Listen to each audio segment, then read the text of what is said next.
So it's not heresy. It's it's Harrison. Wow! They gave us nothing but tradition and no argument. All they did was get on this stage, yell real loud, and set a straw man on fire. Okay, I was not impressed. I've never heard of this gentleman before, but... And there is no evidence at all, except in the imagination of Dr. Braxton and like-minded thinkers, that there is such a thing as an objective morality. All right, well, that was a very passionate speech by Professor Alvarez. However, let me point out a couple of things that I have not argued tonight that Professor Alvarez seems to think that I have argued. Everything that begins to exist must have a cause for its existence. On behalf of humanity, God became man to die for the sin of the world. Then, because of that sacrifice, you can rise from the dead just like he rose from the dead. Okay, we have these philosophical arguments for the omniscience of God, the omnipotence of God, and all this stuff. What does the Bible actually say? Like, it says everlasting, everlasting. Which I don't have a problem with him having a time of his own. I know we've talked about this before. I don't think it's a set rhythm like we experience time. I think it's something different, but clearly he shows progression in his nature. Not for better or worse, because then he would be, I think that strikes at his immutability, but I think the Word didn't have flesh, the Word became flesh, the Word is now glorified flesh. There's progression. So I don't have a problem with seeing that he has, quote-unquote, always been outside of our time. He's got his own, but I don't know, these kinds of things. Fun to think about, makes your head hurt sometimes. Well, a couple things. First of all, we do believe that God does things and God has a progression of actions in time. Like, nobody denies that. God becoming flesh and all that happened in time.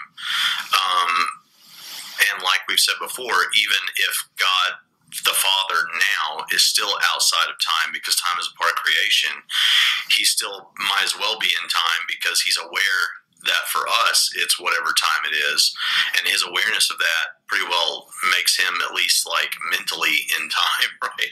So, but if you posited a time outside of creation that was just God's time, the problem is you'd still have to have a first moment of that time.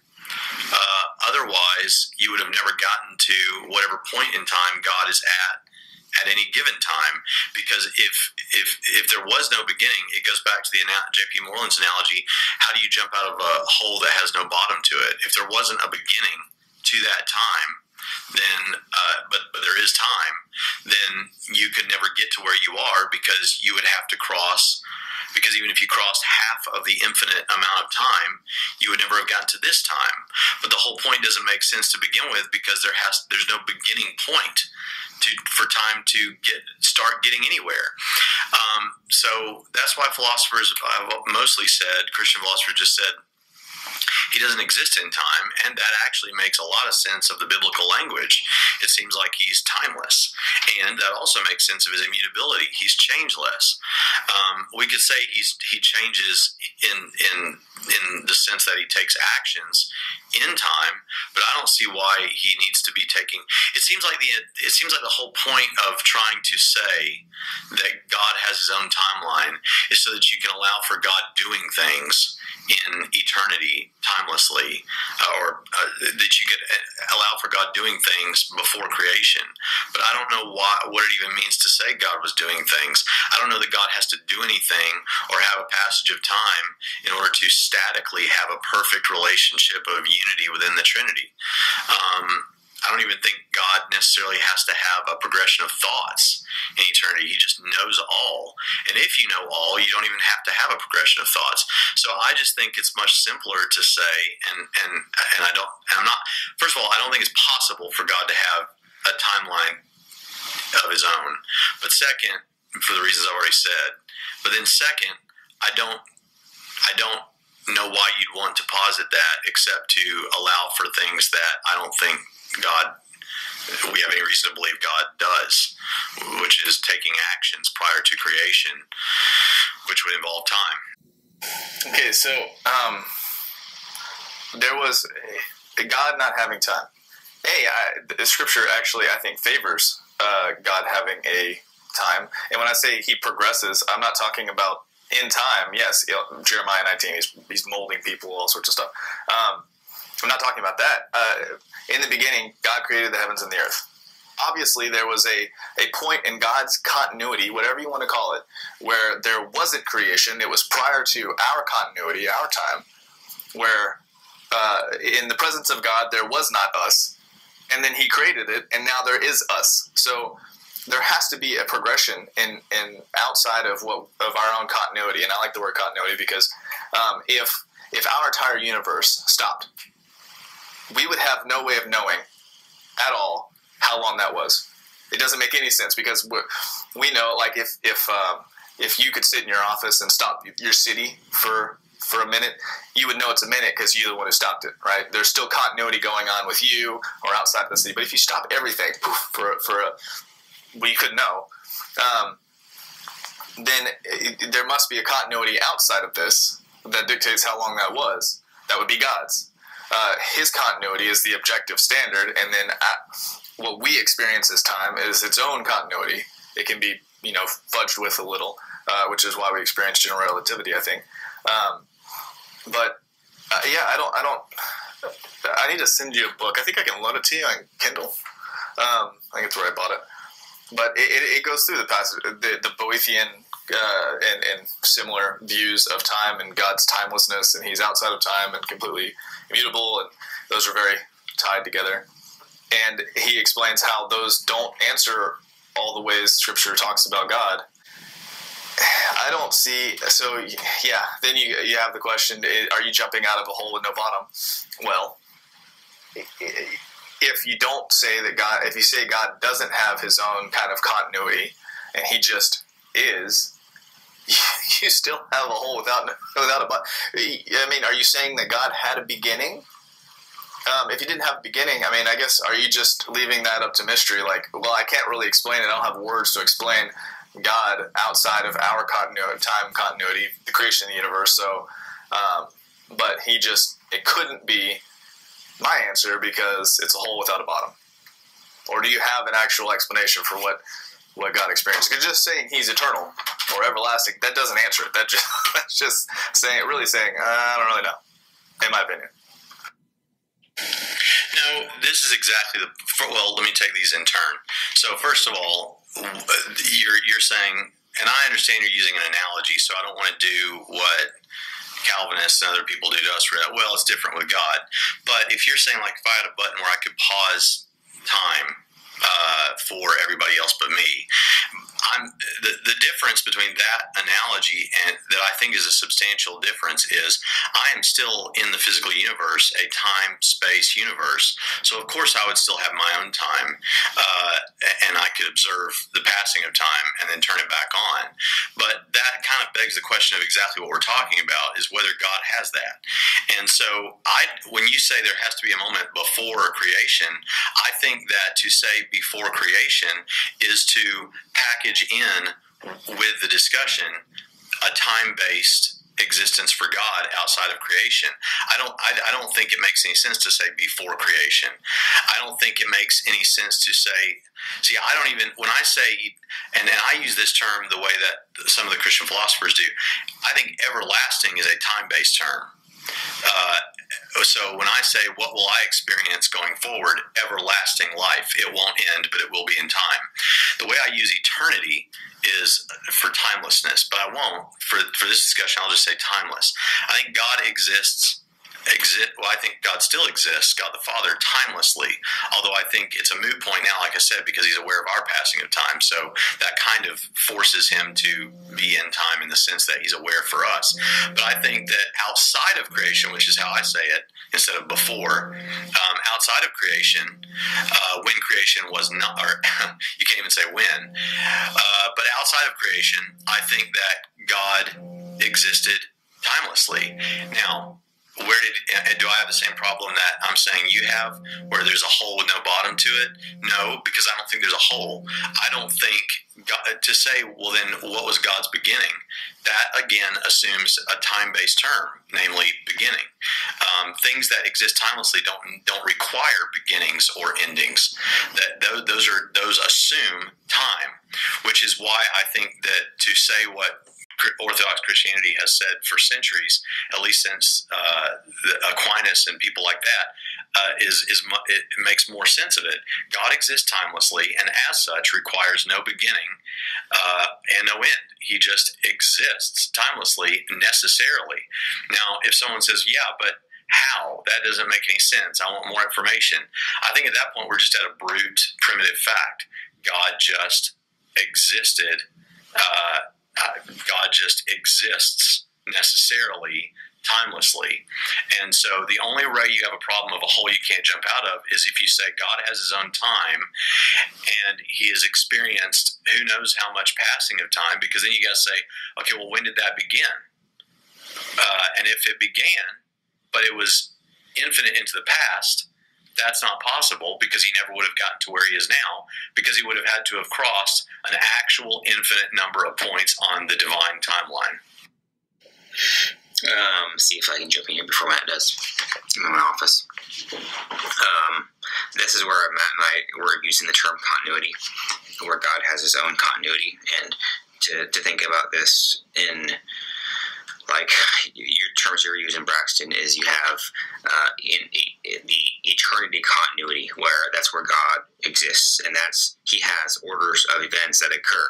You know, like decisions or the time. When you think about time as a basic construct, all it is a measure of events. That's what time is, and we logically think that there were measures of events prior to creation, and then when creation occurred, now we have basically our known universe or known reality is now in a different continuity than God's continuity, the eternity continuity. We're now in a continuity that has a beginning, and whether or not I guess technically it'll have an end to when everything's destroyed. Kind of, sort of.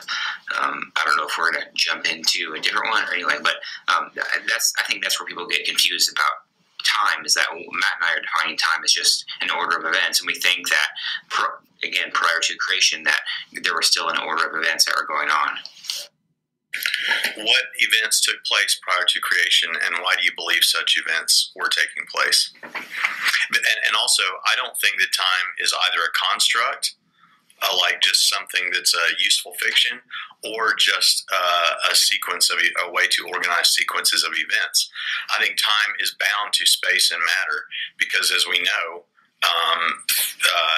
thanks to general relativity, as Matt mentioned earlier, based on where you are and what massive object you're near, time seems to move either more slowly or more quickly. So I think it's a real thing. And I don't know that you're saying it's not a real thing, but I think it's a real thing, and that space, time, and matter depend on each other. Like if they have to all three exist in order for any one of them to exist.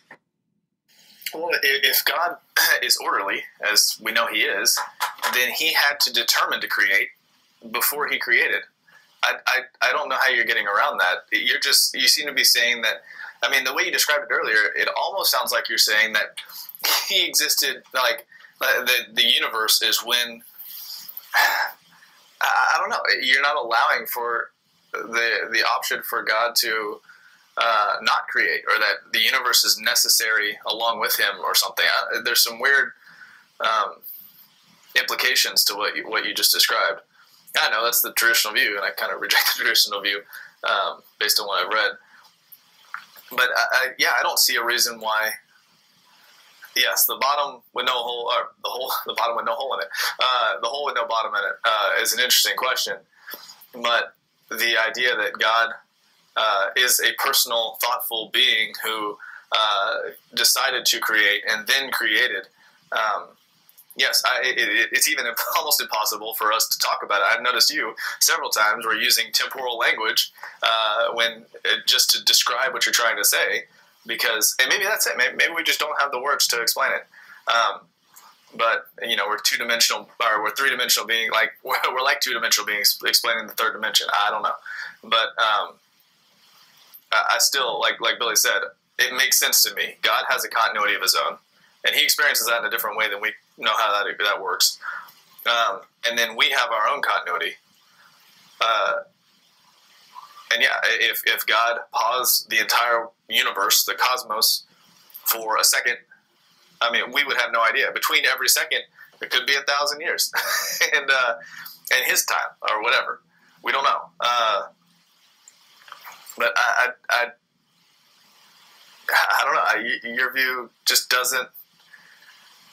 It's got a problem with it, and I need to think through it more. I always will make the mistake of occasionally using temporal language, but you'll notice I also caught myself. That's because I'm a temporal being, and so I'm going to do that because that's the only reality I'm familiar with. So occasionally I will do that. But the only event that I can hear you saying, first of all, continuity, I don't think does anything to help with the discussion, because continuity involves time. And the very thing we're trying to figure out is whether or not God has His own timeline. So to say, well, I don't know if He has His own timeline, but He has His own continuity of events, is to say God has His own timeline. So I don't think the change in terminology helps. I understand why you use it, but I'm not sold on it. So the very thing we're trying to figure out is, does He have His own continuity of events? The only event that I've heard you say that you think God had outside of creation is the actual decision to create, which if you watch like Craig's debates with I can't remember the name of the guy that he debates, Victor Stenger. If you listen to the Victor Stenger debate, there may be more than one, but it's the one where they're in Hawaii, Victor Stenger presses this very issue. And so Craig says his decision to create, he didn't have to decide to create, because He's God and He had all knowledge instantaneously and statically and immutably. But the act of creation, now that's where the problem comes in. And the act of creation would have to involve, according to Stenger, and I would say according to you, a moment before and a moment then where it actually happens. But what Craig argues, and I think makes complete sense, is that the act of creation serves as the first moment of the timeline. So it's contemporaneous with the first moment of the timeline. It's not, that doesn't take place in the timeless state. That takes place as the first moment of the timeline. So I'd like to know what other events need to exist on this continuity / timeline outside of creation, because the only one I'm hearing is the act of creation itself. I guess Billy didn't want to say anything. Okay, so back up. When we say continuity, don't say continuity of events. Think of it as continuity of being. I mean, I can sit here. I mean, yes, there are continuity of contingent events. I think that's true. And also, when we talk about God's continuity, don't think of it as ours as a certain tempo in time, a certain rhythm to it. We don't know how He experiences it, but He's orderly. We know that, and so He does work in an order. We can't quantify the time it's taken between the steps that He takes. We don't know, but we can know that there is a continuity to Him. I think that's just basic. I mean, if He's always existed, again, temporal language, I know, then yeah, I don't know why that word's a problem. But so, is there any events outside of creation? I don't know. He didn't tell us any. But what you just said, that He just immediately, omnisciently knew all things, you have the omniscience-omnipotence paradox. Okay, God can do anything. He can bring about any state of reality, essentially. He's omnipotent. He can do it all. What you just said is He foreknew His action in creation, therefore He could not bring about a state where He did not create. That He was bound by His foreknown decision to create, and then absolutely had to create. Why? And then you have I hear Jonathan saying phrases like God stuff. He was bound by his God stuff. I don't see a reason for that. I think he chose, there had to have been a point, and again, I can't describe this in temporal language, but logically speaking, orderly speaking, there had to have been a point where he decided to create, a point where he did create, and then creation. Like that, that has to, I don't know how you're ignoring that. I don't buy this. God was just omniscient and immediately knew all the things that. No, I don't. He still had to determine to freely choose to create. Otherwise, you have him being bound by something. You have him being not omnipotent. If you're saying like with us, he's knowing his future determinations, or. But no, well, you could say that because it's future. Yeah. Well, congratulations on your embrace of open theism, because it's got to be some form of open theism if you think there was a point at which God didn't know he was going to create and then decided to create. We're just saying what we've always said, because it's got to be some form of open theism if you think there was a point at which God didn't know he was going to create and then decided to create. We're just saying what we've always said as people who affirm exhaustive omniscience. God knew before, outside of creation, everything he was going to do. Did he have to do that? No, he didn't have to do that, but he knew what he was going to do. And so knowledge still isn't causal. You know, I mean, I don't know if I've ever seen you use that, but I know you're familiar with that with the open theist. Like, you can't say knowledge is causal. Well, even God's knowledge of his own actions isn't causal. It's just that he knows what he will end up doing. So that's how that works. So if you insist upon a moment where God isn't sure he's going to do something and then decides to do it, then you're an open theist. If you think, well, no, he always knew he was going to do it, but then he just decided on it, then decide loses all its meaning. So I don't know I don't know that I heard a real criticism there.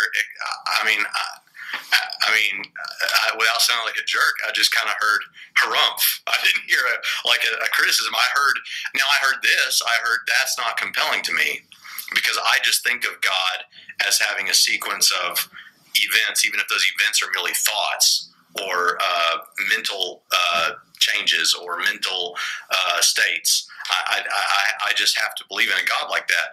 Well, I mean, that's fine, but you may not find what I'm saying compelling, but I haven't heard really much of a criticism of what I'm saying. In your own words, there's a cognitive dissonance going on. In your own words, you said God knew, outside of our creation, everything he was going to do. And you could say, yeah, I don't know how to describe it without using temporal language, or temporal language is appropriate, and you're just saying, well, I'm going to use it even though I don't believe this is what's happening. God knew what he was going to do, and then he did it. Logical order. I'll leave it there.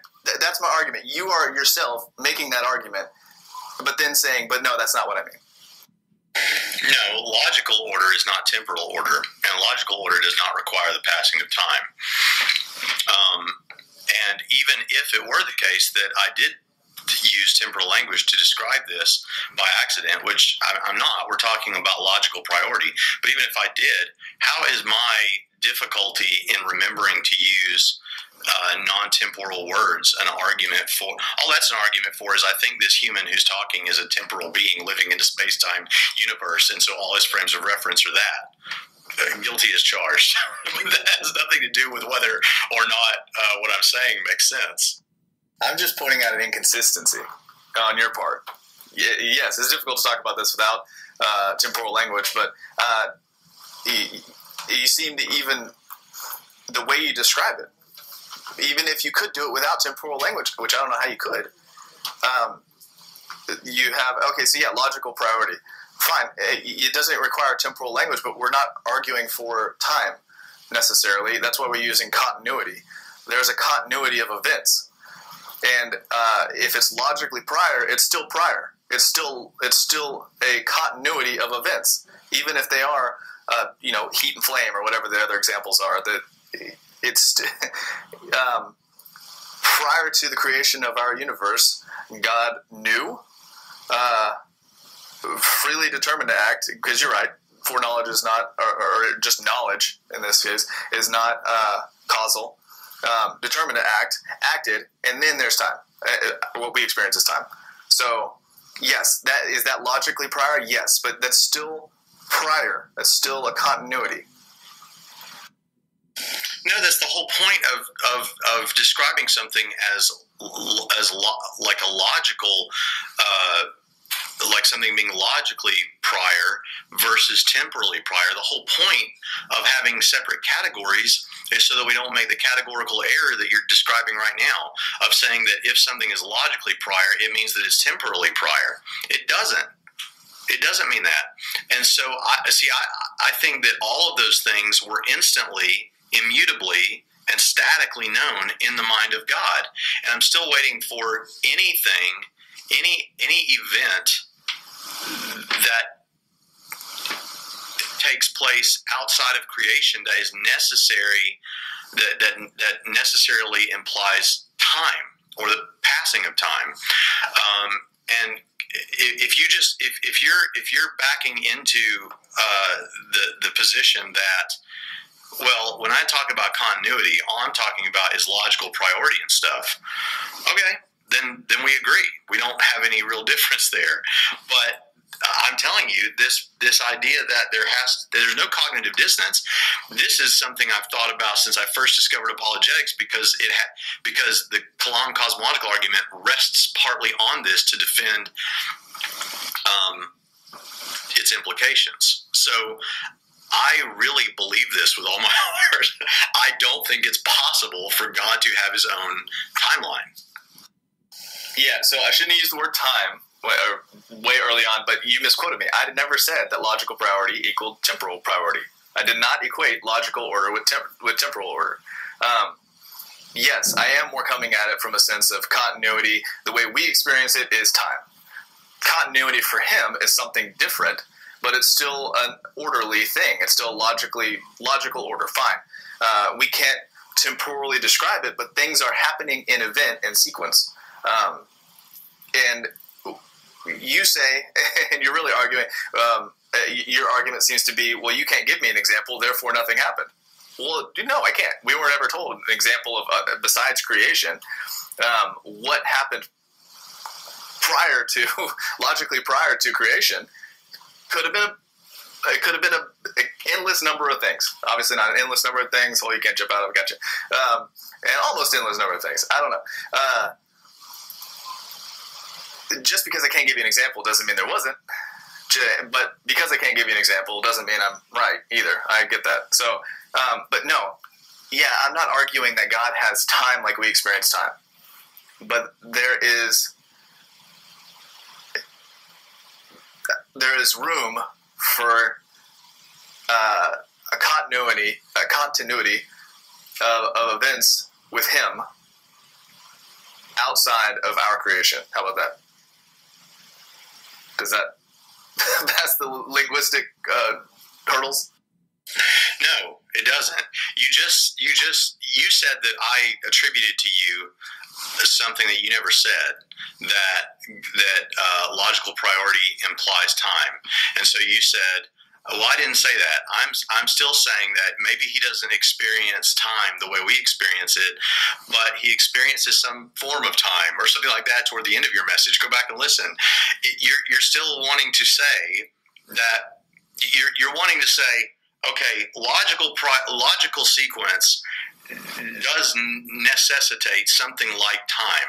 But since we're talking about God, let's just not call it time. Let's call it a continuum or something, or a continuity. You're still trying to call it time. You're still saying, even in your own sentence, now you're doing it.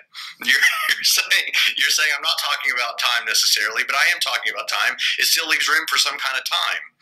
The only way, and I'm not saying that because you don't know what God did on your view prior to creation, on your view, that means you're wrong. I'm saying it means there's no reason to chase the dog you're chasing. given the fact that there are these powerful philosophical reasons to reject what you're saying, and I see no value at all, and I don't hear you talking about any value at all, because you can't even tell me what's so important that you think happened in God's timeline prior to creation that you've got to rescue by facing off all these philosophical arguments. You're not giving me anything. And so not only are you, if it's simply that, well, it's just because I want to understand the nature of God, this explanation that I'm giving you, it makes sense of all of that. Let's just isolate one thing. Let's just isolate one issue, and I want to hear you explain this to me. You understand the jumping out of a hole without a bottom to thing. You understand the impossibility of passing an infinite, because even if you pass half of infinite, you still have infinity to go, and so you can never cross an actual infinite timeline. So if his timeline stretches back infinitely, he would have never gotten to this point, because from the beginning, not that there is one, it would have been an infinite amount of time to get to here, and he could never get here because he would have, if he crossed half of it, he still has infinity to go. He hasn't made any progress at all.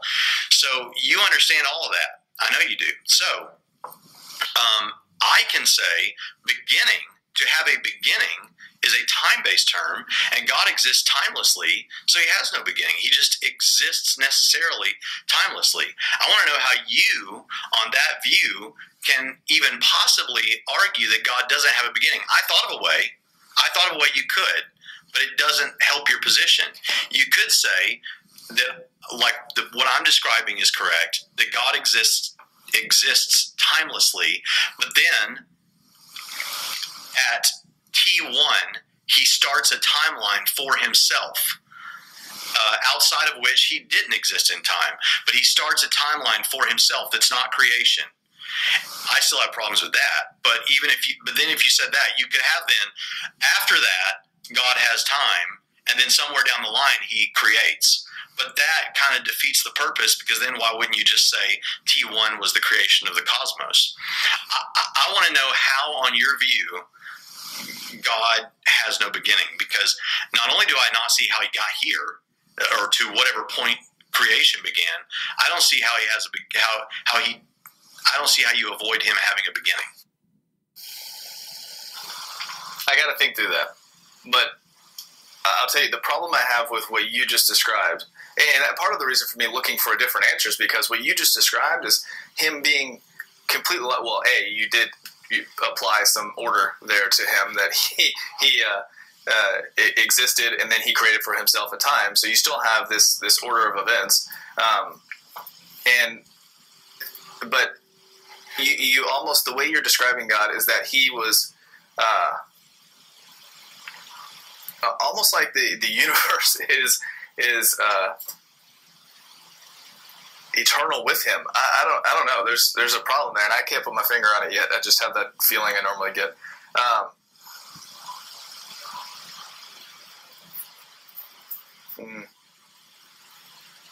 don't know. I need to think about it. I need some music playing in my head. Oh, something else I was going to say too. I can't remember what it was. Oh, but yeah, wait, hold on. You agreed with me. You agreed with me. You said if what I'm saying is that there is a logical order prior, just use that word, to creation, I thought you said you agreed with that. Do you not? I do. What I said was, if all you're trying to say, if this is your whole thing that you're stuck on, is there can be logical priority and stuff outside of creation, but not time, then yeah, I agree with that. And guess what? So does all of Orthodox Christianity ever. But I don't hear you just saying that. I hear you arguing that because of that, there has to be some kind of time, some kind of passing, because you repeatedly said there's this, and then there's this, and then there's the decision to create, and then there's the universe. And that's not Orthodox Christianity. I mean, I'm not saying it's heresy. I think there are a lot of people who believe that. But I'm saying that's not what the Christian philosophers have said for centuries.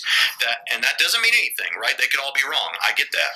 But I'm saying to you that that logical order does not imply temporal order, because God can have a logical order in his head that is just there statically, timelessly. It doesn't require a passing of time. Like, he doesn't have a piece of scratch paper and he's writing it all out and making decisions.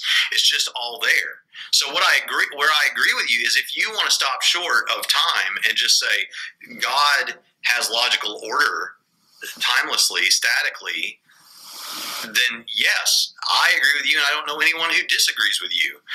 But if you want to say, on the other hand, that implies some kind of time, then that's where I get off the Chisholm bus. So when I say time, I think of something restricting. I can sleep and I can kind of skip chunks of time, right? But I can't stop it on my own. I can't slow it down. I can't, there's no pause, fast forward button, right? Unless we're in a gravity well or moving near the speed of light, fine, we can slow it down. But even then, for us, it passes the same. For other people, different frame of reference, they move slowly or quickly, and we observe it as slowly, whatever. When we talk about God and when I talk about his continuity, I'm not saying he has time the way we experience time.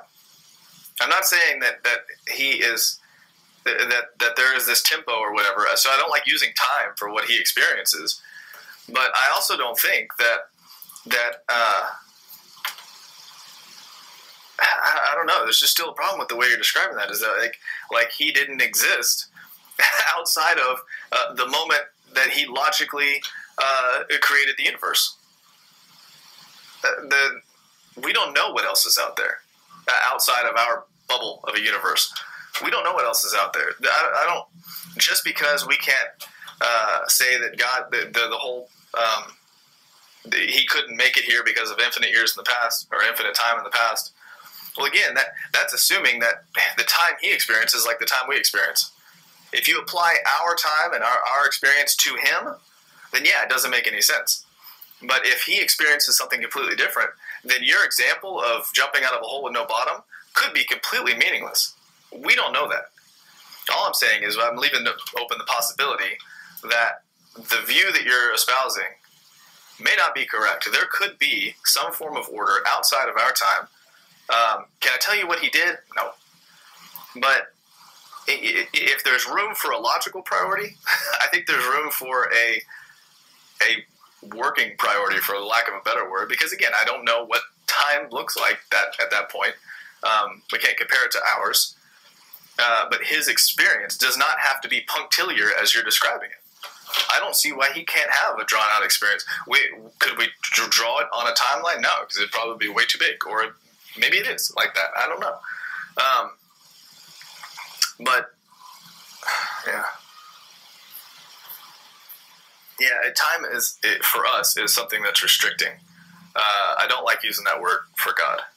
But his continuity is something I don't see a reason why it couldn't exist. And to say that your infinite time in the past would apply to him is applying a model to him that he doesn't exist in, so you can't actually know if that's applicable or not. I see you saying, here's what I hear you saying. I hear you saying, I don't know. Okay, I think there may be, because there's something weird going on inside my head that, like, I'm not making fun of you. That's what you said. There's something weird I'm getting here, and I can't put my finger on it that's wrong about this. Okay, so I believe that somehow there's some kind of passing of time for God. But, Braxton, you don't know. It's probably different than what the passing of time is like for us, and you don't know that there's not something like that out there that avoids the problems that you're talking about, like God having a beginning or not being able to cross an infinite. And so there may be something out there that you don't know about. And so, there you go. Well, that's just what can we call that? Divine time of the gaps. Like, I don't know what there could be, but there must be something. And eventually maybe we'll figure it out. That doesn't solve the problem. I can think of a couple of ways that you could have another timeline that is not our timeline for God, but they don't avoid these problems. So, for example, maybe there is another universe, because where I imagine God existing timelessly is outside of creation. So it's not in a universe. It's just timeless. It's just God. God is. So if you could have another timeline if, for example, let's say God, and I don't see any reason why he couldn't have done this. I don't see any reason to believe he did, but say God created another universe besides ours, and they have a timeline, as they would, and God is aware of that timeline, okay? And that is not when he created us. So then when he creates our cosmos, he already has another timeline going on because he created a different cosmos than our cosmos, and he has that timeline going on. But that still doesn't escape the ultimate question of what about when neither cosmos was, even when, you can't even say that, but outside of those cosmoses, those cosmoi, outside of those, you still have the same problem. You could also posit a circular time for God. That's what some atheists try to do to avoid this, to still have an infinite universe existing infinitely into the past. They say, well, maybe time is not linear, maybe it's circular. Okay, first of all, no one can explain what they mean by that. And even if you had a circular universe, you'd still have a first point where the circle began. So when you say maybe he has some kind of time, but it's not anything like ours, and so it avoids, or it's not like ours in every way, so it avoids the problems I'm talking about. What are you talking about? Tell me what that looks like, and I'll respond to it or accept it. But the thing is, what I'm not getting is, in all of this, is I think you're seeing some of the problems and some of the good reasons why I hold the position I do, but for some reason you think it's important to press against that and have God have a timeline of some kind, and I'm not seeing why. Like, I'm not getting the value that you see is in that. Like, it seems like we have a good theological, philosophical explanation for this that accounts for everything, and you feel like there needs to be something else. I'm not seeing what you're seeing that is beneficial about that, or what that helps with, when this kind of serves as a pretty good showstopper that I also think is actually probably true. I think we're saying pretty much the same thing. We're just defining it differently. You're saying timeless. We're saying continuity, and I think it's because what we don't understand with timelessness is, again, you look up time definition on Google and you say it's like a sequence of events or an order of events. It doesn't necessitate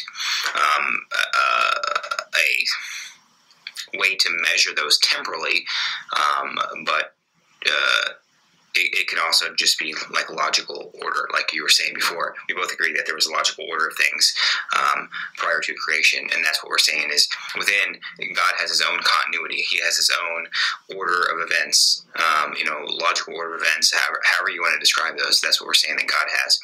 And when he created us, we are a subset continuity within his personal continuity. Like, he can step into our continuity anytime he wants, but we're not part of his, so to speak.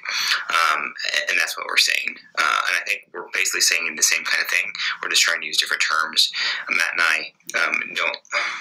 When I hear timelessness, I think, well, there's not it, and maybe it's just a brain thing where it doesn't necessarily mean that there's not a logical order of events going on. It just means that there's not a measurement of human ways to understand time.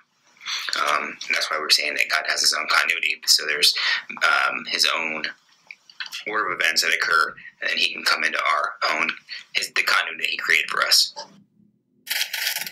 Yeah, and I think part of the reason your description rubs me the wrong way is that it strikes a fatalism. I know knowledge doesn't equal predestining, essentially, causation.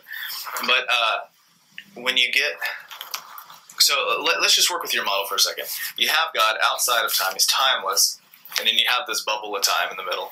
And so when we see him interacting, it is because he is working with us in time, correct? Am I getting that right? He is...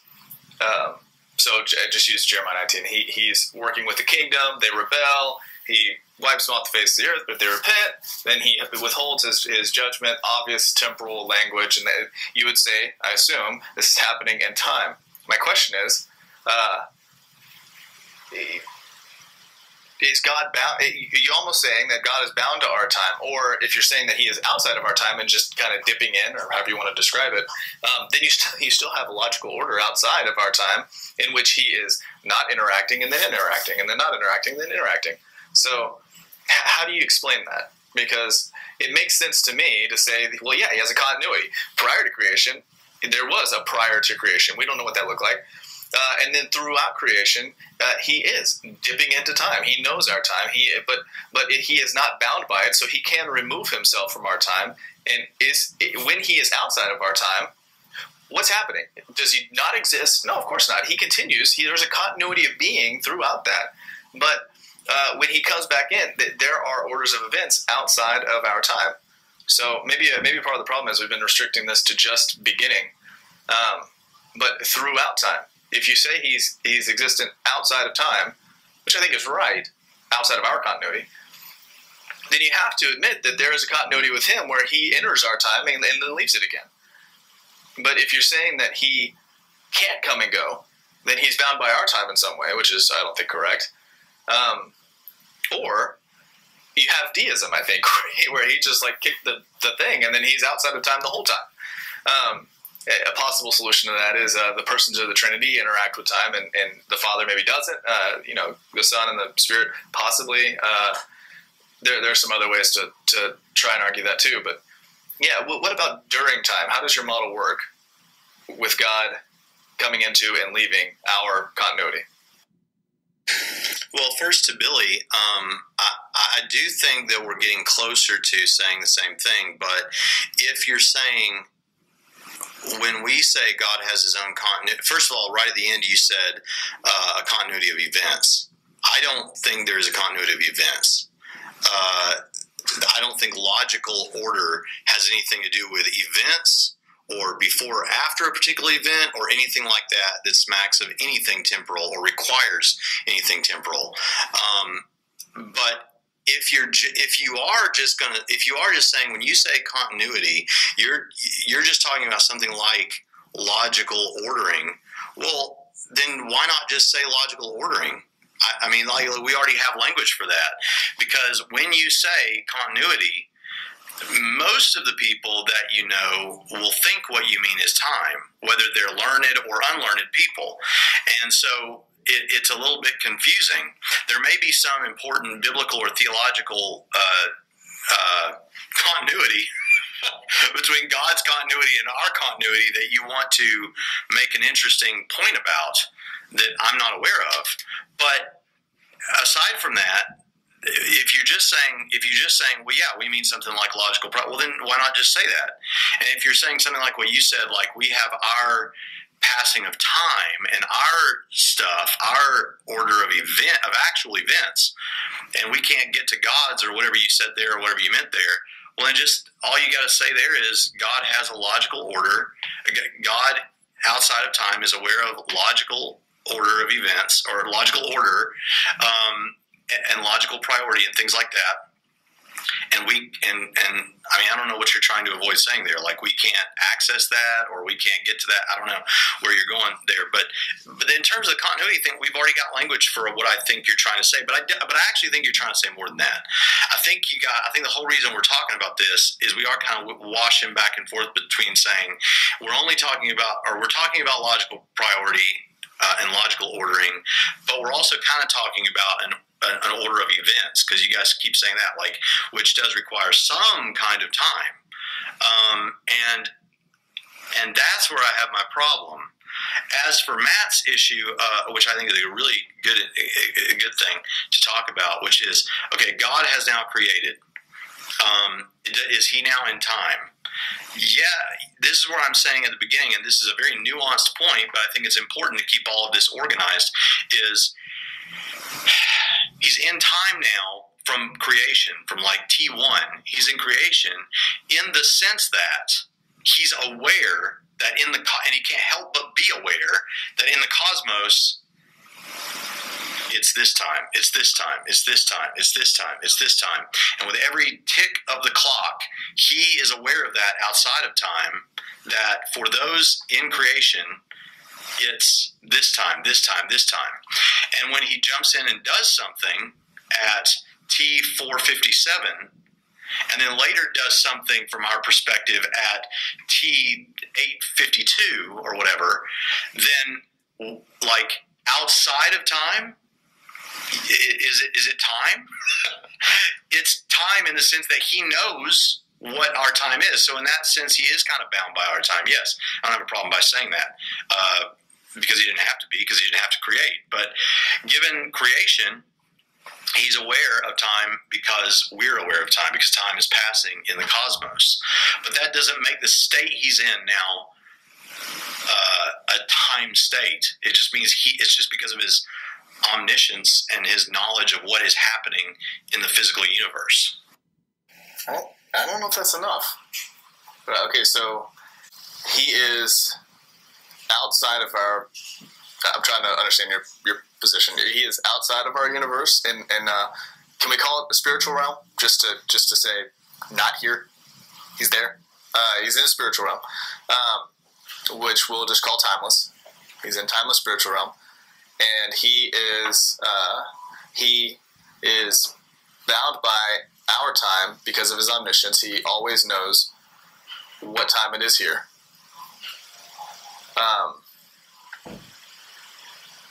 But he's literally timeless there. Is that, I mean, let's just stop there. Is that what you're saying? Right? Yes.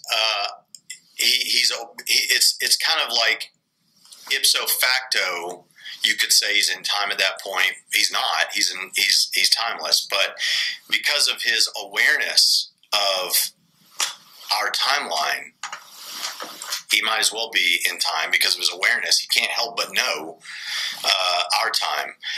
As far as what you're talking about, is he in some kind of a spiritual realm or anything?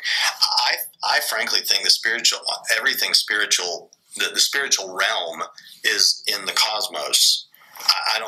It's kind of like we were talking about the other day. I think you made a good point about, is it even meaningful to say supernatural? Because I think that the spiritual is in the cosmos. But I don't think so. Just like I don't think time exists outside of the cosmos, I also don't think matter exists outside of the cosmos. I don't think that space exists. I don't think there's a realm. I don't think space exists outside the cosmos. And I realize that's almost impossible for us to imagine. And that's what every apologist or Christian philosopher says about this. It's impossible for us to imagine what is spacelessness like. We have no frame of reference for that, but it's a part of the created universe, and even physicists will say if the universe was not, there'd be no space. So God, you just have God. You just God. That's all. God. Because everything else is creation. It almost sounds like you're saying he's just outside of our creation. There's God. You literally said that. It almost sounds like you're saying we exist in the mind of God. That I mean, he's an unembodied, necessary first cause, uncaused first cause, and that he did not. There was no time prior to creation because time is a part of creation, and it was that he thought us into being or spoke us into being, and poof, we're there, and that's what time started. And now there's a continuity for God as well as us. And then when if and when all this ends, well, no, everlasting, so it's not going to end. But it almost sounds like that's your argument. I agree with you, actually, that it's spiritual, it's all supernatural, it's all part of our cosmos. We just we can't access it. And I think there's some that gets into some fun topics, magic and technology, and the closest of the two, and Babel, and what we're striving to do now, and like what we're all those things. I think that's a very fun ripe for picking for fiction and stuff like that area of thought. But just sticking to time. So he's outside of the cosmos, and in that non-place, because it's not a place, there is no passing of time. So would you agree that if you're right, in that theory, the B theory of time holds correct for him? He sees the entire timeline on his piece of paper. But then you run into the problem of everlasting, and he can't know a true infinite future And so, let's just say that there is a stop to the future. We'll stop. Let's not go down that road yet. Would you agree that the B theory of time is correct for him in your scenario, but the A theory of time is correct for us? Is he experiencing, or is he just knowing? See, he can't foreknow in that state. That's the problem, right? Foreknowledge means nothing. He just knows all true events, and they are essentially, if he is not bound by time, present before him, correct? So B theory for him, A theory for us. As for the first point, which I definitely want to counter, I don't see how in any way I'm saying we only exist in the mind of God. God created actual space and time and material objects and later human beings and all of that outside of himself. He actually created a cosmos that is not merely in his mind. And I don't see any way that how that would mean that we only exist in the mind of God. And as for, no, actually the way I would phrase what you're saying right now is I would say what I said to someone actually online just a couple days ago is that I think the B theory of time is false. I'd be happy to find out it's true, but I think it's false. And I don't even think it's true for him, but not for us. I think the B theory of time serves as I think it's funny that Leighton keeps jumping in here and seeing that we're still talking about this and then going away again. But I think the B theory of time serves as a good verbal illustration of what's going on with God up here. And if that's what you mean, then yes, I think, but I don't think it's real. I think that God knows the whole timeline because of foreknowledge. And I don't mind it being called foreknowledge because that's the terminology that everybody uses. But God knows all true propositions. So it's kind of a good, illustration for us to think about is it's almost like there's a snow globe of events that he's aware of and they're all going to be that way. But I don't think that's the way it really is. I think this is just an A theory of time straight out. And once time T1 happens, God creates. Now, he still knows everything's going to happen, but for him and for us, he's aware of the passing of time. It's weird. That's a strange combination of views then. And hold on, let me back up. The first, I wasn't saying you are making that point. I just said it kind of sounds like that we're in the mind of God. Because if you think about what's outside of this universe, nothing. The cosmos is everything. And so what did he create the cosmos in? His power. In him we live and move and find our being. Okay, so we're just in him.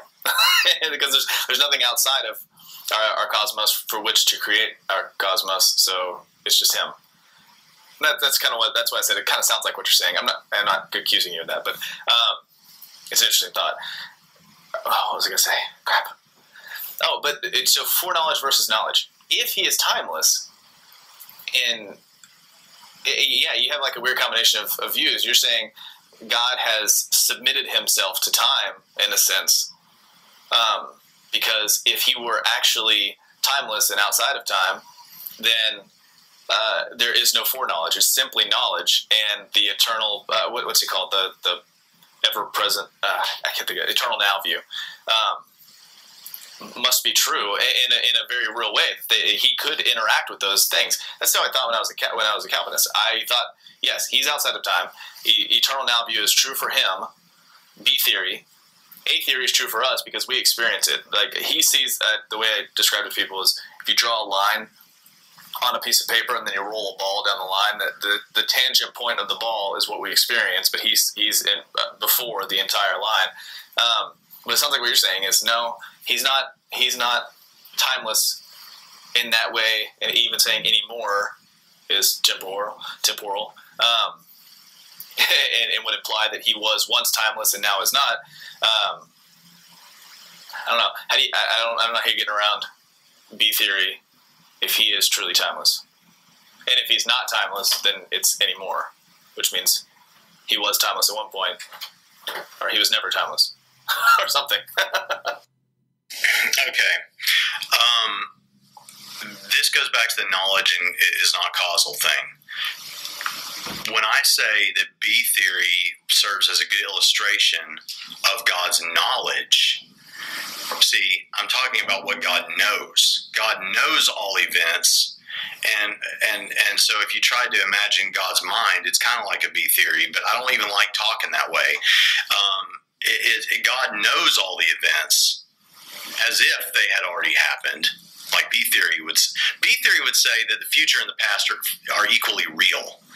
I don't even think for God that within the cosmos, the future and the past are equally real. The only thing that's real is what's going on right now. And the fact that God is timeless doesn't make the future and the past equally real. His knowledge he has knowledge of the future and the past. That doesn't make them real. That makes them certain that they will happen that way. And he knows it. But that doesn't mean that it's real any more than my watching a video of a ball game that happened 2 years ago makes that ball game real. It just means that I have knowledge of what happened 2 years ago at that ball game. And just for God, it's the future that way.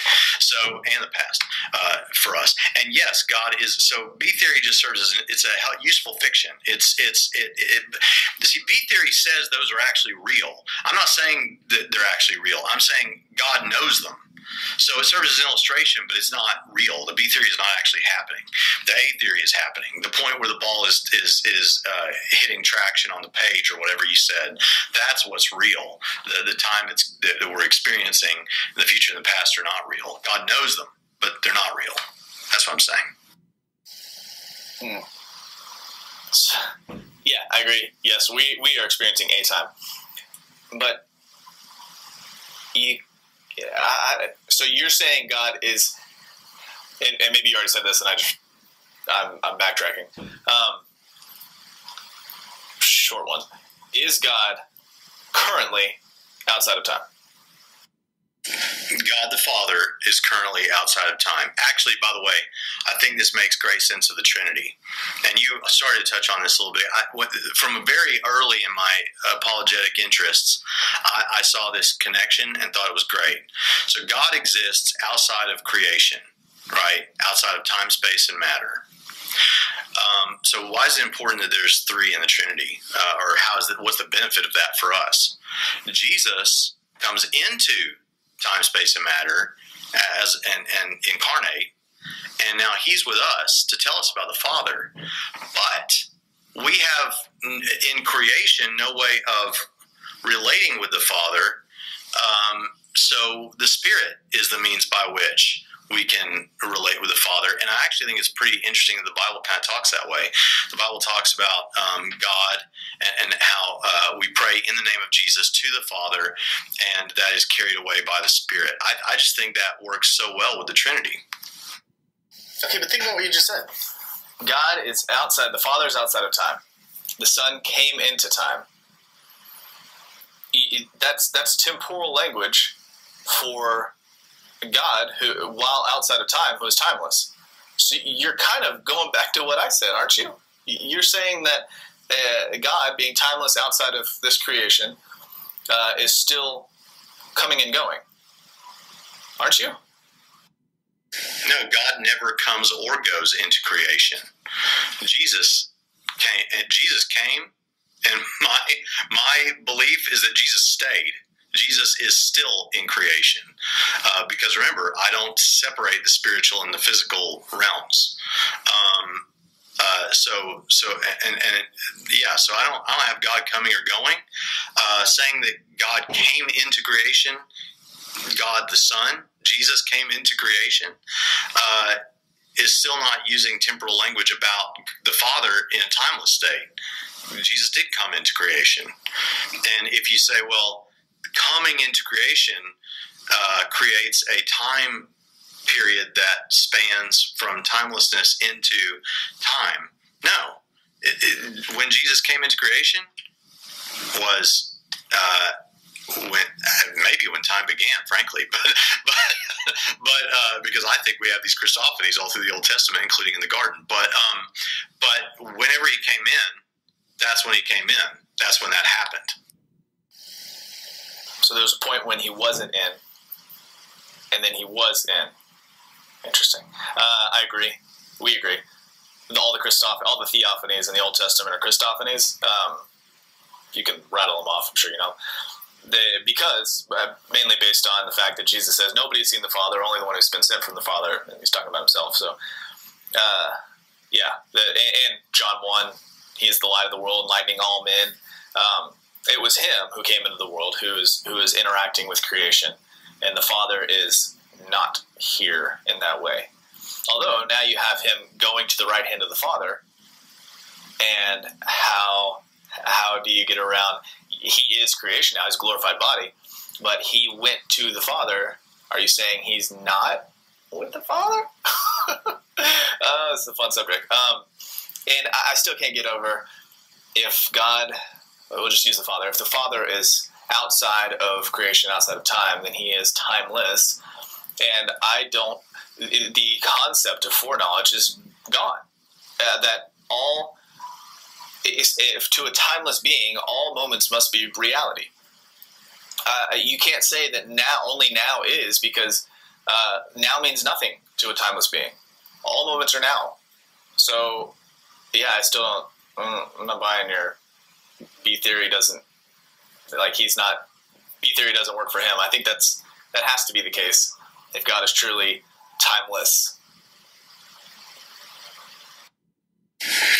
No, Jesus is not physically with the Father, because that wouldn't even make any sense. To say that he's at the right hand of the Father is preeminence language. That when we get to heaven, we will not see the Father, we will see Jesus. And that he will be the locus of our worship. What was the other thing you just said?